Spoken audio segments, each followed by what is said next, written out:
Hey guys, Dr. Brett Glass Chiropractic here.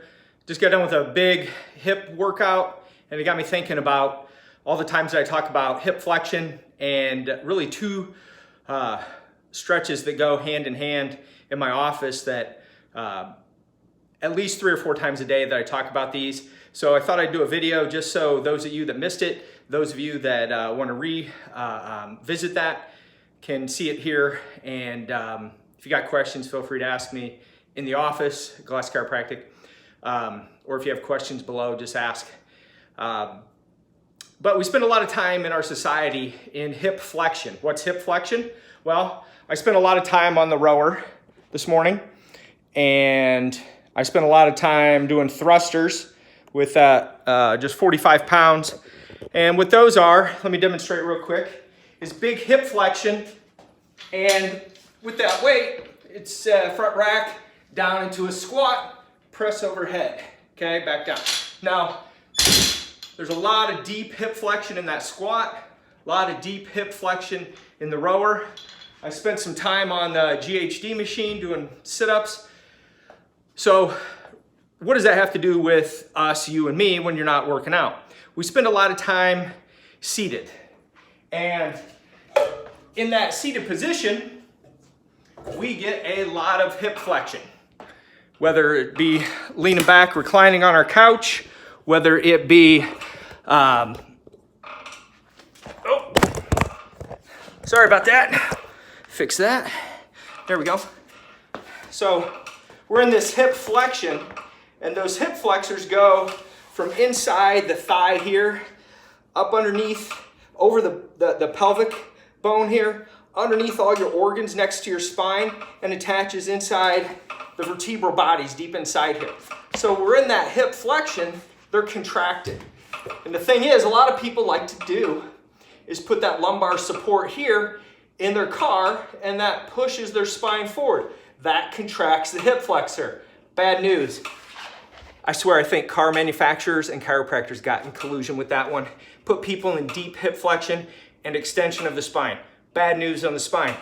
So what we got to do is open up the hips, okay? But not only that, the brother to that hip flexion is forward head posture. We spend a lot of time at the computer and we goon our head forward. So we're there and we're typing away, we're playing with the mouse, and we're there. We play our games and our phones. You sit in my office and watch people do it all day. They're on their phone, their head's forward, puts a lot of pressure up here in front. So we're in that deep contraction here in the front of the throat and deep in those hips. And they do this. And then we wonder why we walk around like great grandma and can't stand up straight. So what we got to do is open those up. So 2 stretches today that we're going to go through. And the first one that I spent a lot of time on, that this is going to cover that, is that hip flexor stretch, okay? The first one, we're going to call it the Samson stretch. This is the one that I first found and really helped me. So what we got to do, get down on one knee. We're going to take a long lunge with that front leg. And then on the knee here, if you want to put something underneath your knee to protect it from the floor, it's okay. It's actually probably going to be more comfortable. And what you're after is this hip. So there's our hip flexor here to here. And what we're doing is we're just leaning forward as we're squared up forward, and we're just pressing into that hip. We're going to open that up. Instead of being flexed, we want to be straight up and down, not hyperextended in an arch, but we want this hip to go from neutral to extended, and you'll feel that across the hip joint. Some people might feel it here in the thigh, but if you're really getting into that stretch, you'll feel it in the hip right here, and then underneath. And if you don't feel it enough, tip away, tip into that side. If you got to support yourself on a wall, right here is fine, or a couch. But from the front, here's what it looks like. So we're going to take that long lunge, okay? And we're going to press into that. Hands up, lean over. 2 minutes, okay? All stretches, 2 minutes. Breaks the stretch reflex and gets into that joint space. So that's level 1. Level 2, you can take your knee and stick it into the corner of your couch.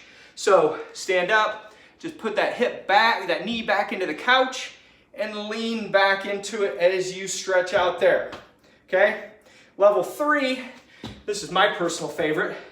So you're gonna take the knee into the corner of the wall and the floor, and long lunge, and then I'm gonna go upright, and I'm gonna open that hip. I don't get my spine into that extension, but it's pressing that hip forward as I'm overhead, and I try and extend and open up that deep hip flexor.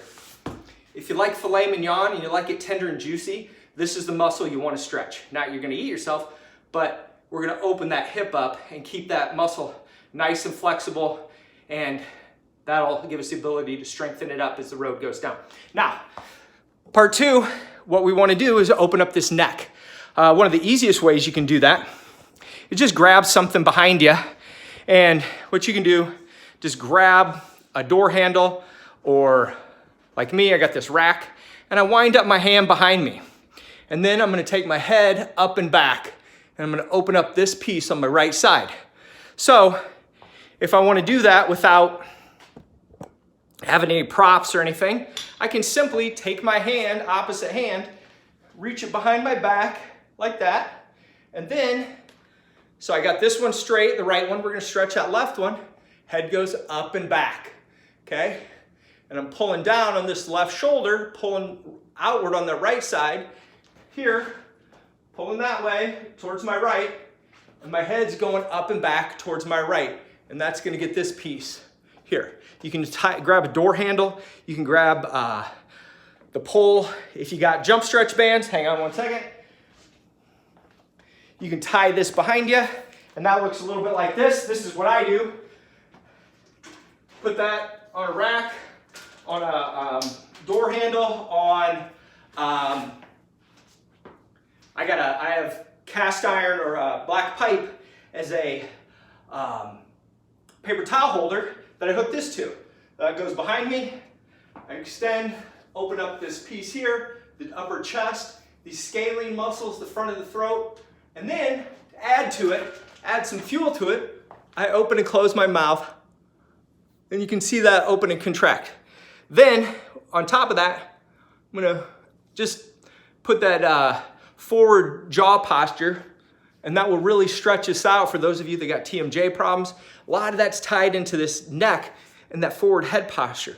So that's gonna help us stretch all this out and get into extension at the neck and the hips. So you got 2 parts, 2 minutes on all of those. So total invested, and I try to do those daily, it's 2 minutes, so I got 8 minutes of work.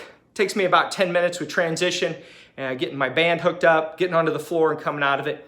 But that 2 minutes is really gonna open all this up. Don't do more than that. You're gonna be super sore tomorrow like you got a whiplash. But if you have questions, feel free to shoot me an instant message. Look me up at Glass Chiropractic, and like this page, like this video, and become a follower, Glass Chiropractic YouTube channel. Anyway, still sweating from my workout and cooling down here, so that got me thinking about all the hip flexion and forward neck posture that we have so much in our society. So do those, let me know what you think, and stay tuned for more. Thanks, and have a happy new year.